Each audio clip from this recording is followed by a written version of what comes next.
வரும் மாதங்களில் சிமெண்ட் விலை மற்றும் விற்பனை மேலும் அதிகரிக்கும் என கணிக்கப்பட்டுள்ளது. நுவாமா ரிசர்ச் நிறுவனம் வெளியிட்டுள்ள அறிக்கையில் சிமெண்ட் துறையின் எதிர்காலம் நேர்மறையாக மாறி வருவதாகவும், நடப்பு ஏப்ரல் மாதத்தில் நாட்டின் பெரும்பாலான பகுதிகளில் சிமெண்ட் விலை உயர்ந்துள்ளதாகவும், குறிப்பாக தேவை அதிகரிப்பு காரணமாக தென் மாநிலங்களில் விலை கணிசமாக உயர்ந்துள்ளதாகவும் குறிப்பிட்டு கடந்த நிதியாண்டில் ஒட்டுமொத்த சிமெண்ட் விற்பனை 9% அதிகரித்துள்ளதாகவும் தெரிவிக்கப்பட்டுள்ளது. கடந்த ஆண்டுடன் ஒப்பிடுகையில் மத்திய மாநில அரசுகளின் மூலதன செலவினங்கள் அதிகரித்துள்ளதால் சிமெண்ட் தேவை மேலும் அதிகரிக்கக்கூடும் என்றும், குறுகிய காலத்தில் சவால்களை எதிர்கொண்டாலும் நீண்டகால கண்ணோட்டத்தில் சிமெண்ட் துறை வலுவான வளர்ச்சியை எதிர்நோக்கி உள்ளதாகவும் அந்நிறுவனம் கணித்துள்ளது. தமிழ்நாட்டின் ஓரிரு இடங்களில் 23ஆம் தேதி வரை மிதமான மழைக்கு வாய்ப்பிருப்பதாக கணித்துள்ள வானிலை மையம், அதிகபட்ச வெப்பநிலை 2 முதல் 3 டிகிரி செல்சியஸ் இயல்பை விட அதிகமாக இருக்கும் என கூறியுள்ளது. தென்னிந்திய பகுதிகளின் மேல் வளிமண்டல கீழடுக்கில் கிழக்கு மற்றும் மேற்கு திசை காற்று சந்திக்கும் பகுதி நிலவுவதாக வானிலை மையம் தெரிவித்துள்ளது. இதனால் தமிழ்நாட்டின் ஓரிரு இடங்களில் வரும் 23ஆம் தேதி வரை மிதமான மழைக்கு வாய்ப்பிருப்பதாக கணிக்கப்பட்டுள்ளது. அதே சமயம் தமிழ்நாட்டில் ஒரு சில இடங்களில் 2 நாட்களுக்கு அதிகபட்ச வெப்பநிலை 2 முதல் 3 டிகிரி செல்சியஸ் இயல்பை விட அதிகமாக இருக்கக்கூடும் என கணிக்கப்பட்டுள்ளது. சென்னையை பொறுத்தவரை வானம் ஓரளவு மேகமூட்டத்துடன் காணப்படும் என்றும், நகரின் சில பகுதிகளில் மிதமான மழைக்கு வாய்ப்பிருப்பதாகவும் வானிலை மையம் தெரிவித்துள்ளது.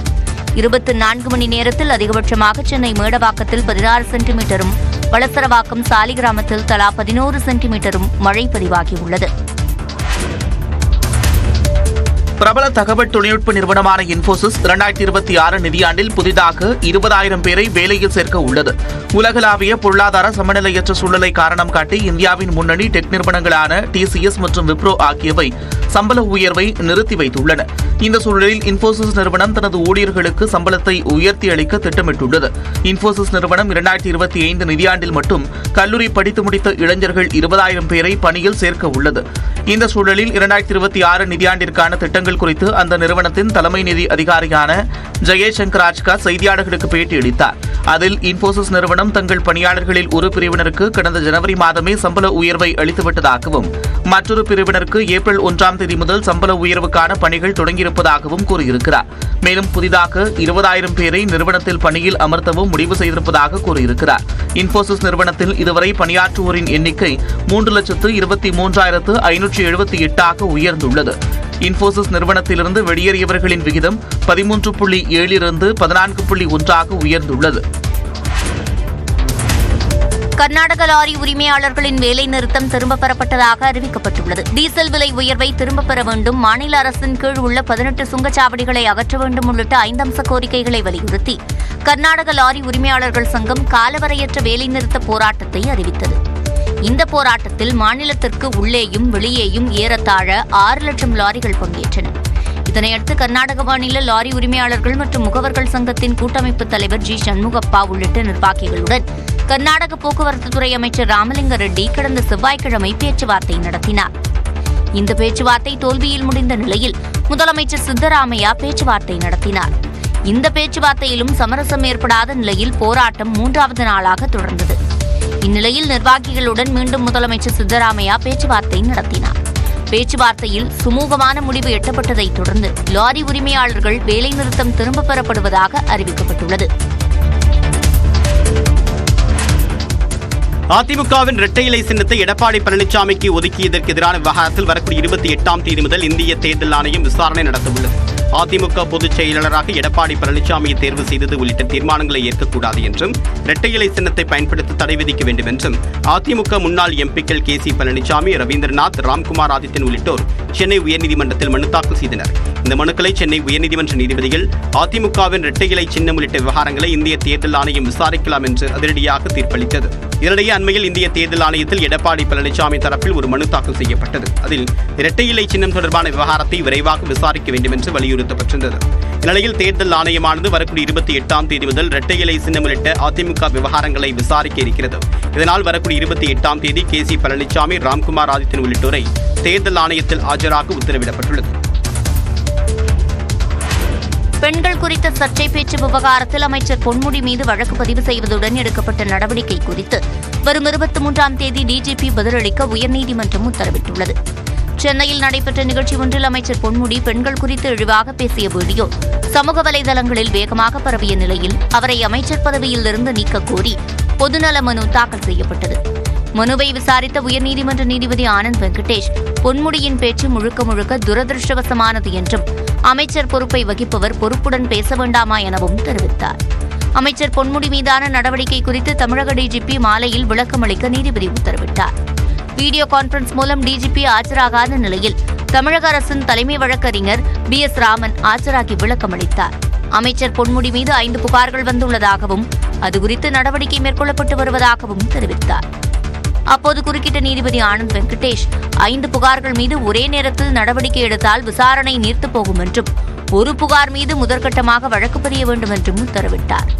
மேலும் வழக்கு பதிந்து எடுக்கப்பட்ட நடவடிக்கை குறித்து வரும் 23ஆம் தேதி டிஜிபி விளக்கமளிக்கவும் ஆணையிட்டார். அவ்வளவுதான். இப்போ உடம்பு சரியில்லை, பெட்ல வச்சிருக்கிறாங்க, ஹாஸ்பிட்டல் இருக்கிறாங்க. திரும்ப அதை சேர்த்துட்டாங்கன்னு சொன்னாங்க. நேற்று மதியம் எங்களுக்கு சொன்னாங்க. இப்ப பார் உயிரோட வராங்க. காலையில 8 மணிக்கு எல்லாம் ரெடி பண்ணிட்டாங்க. இது அனைத்தும் செஞ்சிட்டாங்க. சடலத்தை வைப்பதற்காக ஃப்ரீசர் பாக்ஸ் வரவழைத்தது முதல் இடுகாட்டில் குழி வெட்டியது வரை அத்தனையும் செய்து முடித்த பின் உயிரிழந்ததாக கூறப்பட்ட நபர் உயிருடன் வந்ததைக் கண்டு உறவினர்கள் உறைந்து போன சம்பவம் நிகழ்ந்துள்ளது. விழுப்புரம் வெங்கடேசபுரத்தைச் சேர்ந்த பிரகாஷ் என்பவர் உடல்நலக்குறைவால் அரியூரில் உள்ள தனியார் மருத்துவமனையில் அனுமதிக்கப்பட்டிருந்தார். அவரது உடல்நிலையில் முன்னேற்றம் ஏற்படாததால் வீட்டிற்கு அழைத்துச் சென்று விடுமாறு பிரகாஷின் சகோதரி நிலாவிடம் மருத்துவமனை நிர்வாகத்தினர் கூறியுள்ளனர். இதை நிலா தனது கணவரிடம் கூறிய நிலையில் அவர் பிரகாஷ் இறந்துவிட்டதாக உறவினர்களுக்கு தவறாக தகவல் அளித்ததாக கூறப்படுகிறது. இதனையடுத்து பிரகாஷின் வீட்டில் இறுதிச் சடங்கிற்கான ஏற்பாடுகளை உறவினர்கள் செய்துள்ளனர். அவசர ஊர்தி வீட்டிற்கு வந்தபோது அவரது உடலில் அசைவுகள் இருந்ததைக் கண்டு உறவினர்கள் அதிர்ச்சியடைந்தனர். இதனையடுத்து பிரகாஷை முண்டியம்பாக்கம் அரசு மருத்துவமனையில் உறவினர்கள் அனுமதித்தனர்.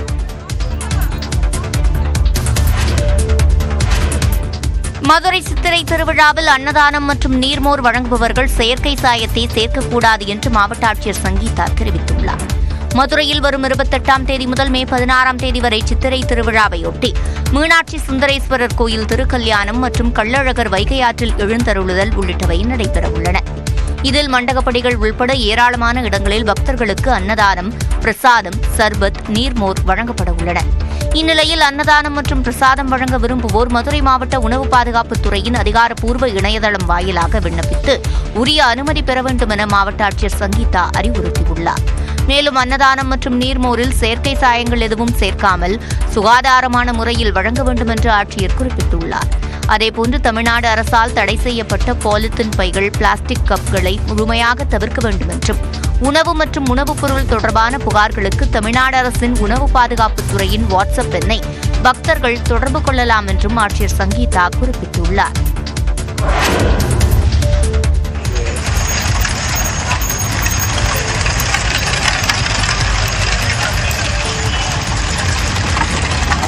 மயிலாடுதுறை மாவட்டத்தில் உள்ள வைத்தீஸ்வரன் கோவிலுக்கு நகரத்தார்கள் பாரம்பரிய முறைப்படி 100க்கு மேற்பட்ட மாட்டு வண்டிகளில் சாறை சாறையாக படையெடுத்து சென்ற காட்சிகளே இவை.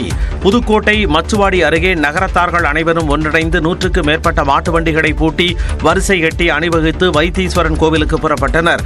தையல் நாயகி அம்பாளுக்கு சாத்த வேண்டிய நகைகளையும் பாதுகாப்பான முறையில் எடுத்துச் சென்றனர். 6 நாள் பயணம்னா அங்கங்கே வைத்தியம் டாக்டருக்கு முகாமு போட்டிருப்பாங்க, மாத்திரை கொடுப்பாங்க, ஊசி போடுவாங்க, மசாஜ் பண்ணுவாங்க. அதெல்லாம் நல்லா நடந்துக்குது. பாத யாத்திரை சென்ற நகரத்தார் உள்ளிட்ட ஏராளமான பக்தர்களுக்கு அப்பகுதி மக்கள் சார்பில் தண்ணீர் பந்தல்கள் அமைத்து குடிநீர், பிஸ்கட், பழங்கள் மற்றும் மருந்து பொருட்கள் வழங்கினர். பெரிய வியாழனை ஒட்டி தமிழ்நாடு மற்றும் புதுச்சேரியில் பாதங்கள் கழுவும் நிகழ்ச்சிகள் நடைபெற்றன. இயேசு சிலுவையில் அறையப்படுவதற்கு முந்தின இரவில் தனது 12 சீடர்களுக்கும் கடைசி விருந்து அளித்தார். அப்போது சீடர்களின் பாதங்களை இயேசு கிறிஸ்து கழுவியதாக நம்பப்படுகிறது. அதை நினைவு கூறும் வகையில் உலக புகழ்பெற்ற வேளாங்கண்ணி பேராலயத்தில் நடந்த பாதங்கள் கழுவும் நிகழ்வில் ஏராளமான பக்தர்கள் பங்கேற்றனர். இதில் சீடர்கள் போல உடையணிந்த தொண்டர்களின் பாதங்களை பங்குத்தந்தை அற்புதராஜ் கழுவினார்.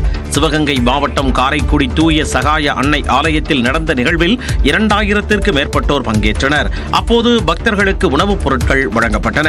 தூத்துக்குடியில் திரு இருதய பேராலயத்தில் மறை மாவட்ட ஆயர் ஸ்டீபன் 12 முதியவர்களின் பாதங்களை கழுவி முத்தமிட்டு புத்தாடைகளை வழங்கினார். புதுச்சேரி ரெட்டியார்பாளையத்தில் ஆந்திரேயர் ஆலயத்தில் நடந்த பாதம் கழுவும் நிகழ்ச்சியில் பங்குத்தந்தை பால் பங்கேற்று சிறப்பு வழிபாடு நடைபெற்றது. இதில் ஏராளமான கிறிஸ்தவர்கள் பங்கேற்றனர்.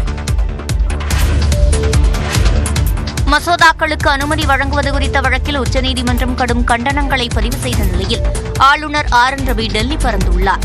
3 நாள் பயணமாக சென்னை விமான நிலையத்திலிருந்து டெல்லி விமான நிலையத்திற்கு இரவு 7:30 மணிக்கு சென்றடைந்தார்.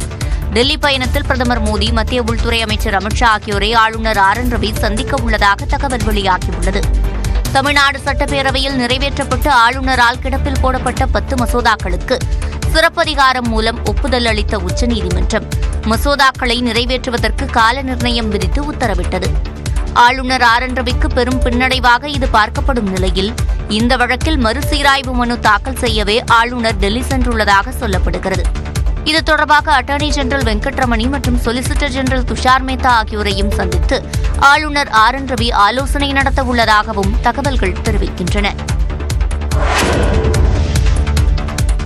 தமிழ்நாட்டில் 2026 தேர்தலிலும் கூட்டணி ஆட்சி கிடையாது என்று அதிமுக MP தம்பிதுரை திட்டவட்டமாக தெரிவித்துள்ளார்.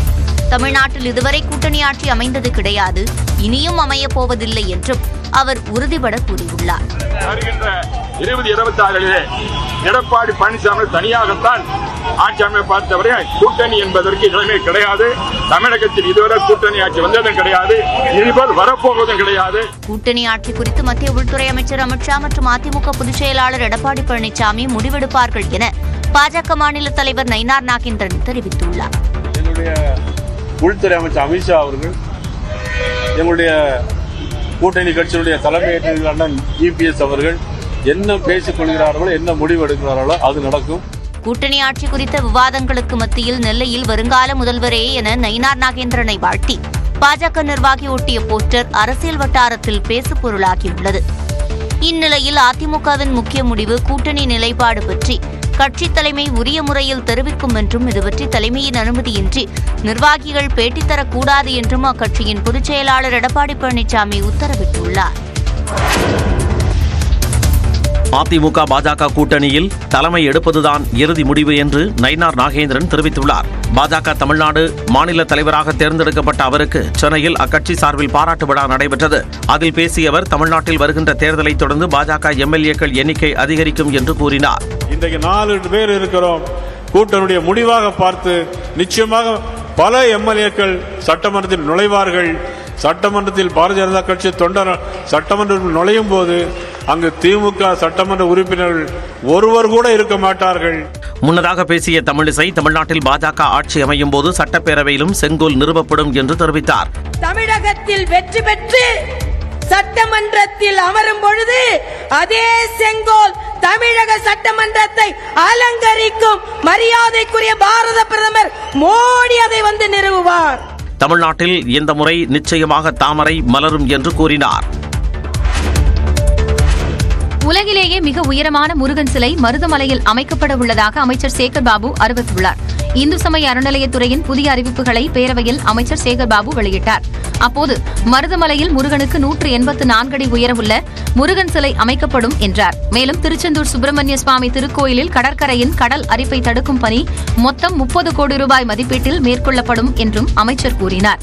கடந்த 3 ஆண்டுகளில் கோயில்களின் சார்பில் 4 கிராம் தங்கத்தாலி உட்பட சீர்வரிசைகள் வழங்கி 1800 இணைகளுக்கு திருமணம் நடத்தி வைக்கப்பட்டதாகவும் நடப்பாண்டும் 1000 ஜோடிகளுக்கு திருமணம் செய்து வைக்கப்படும் என்றும் அமைச்சர் தெரிவித்தார். 70 வயது பூர்த்தியடைந்த ஆன்மீக ஈடுபாடுள்ள ஒரு மண்டலத்திற்கு 100 தம்பதிகள் என்று 20 மண்டலங்களில் 2000 தம்பதிகளுக்கு இந்த ஆண்டு 70 வயது பூர்த்தி அடைந்தவர்களுக்கு சிறப்பு செய்யப்படும்.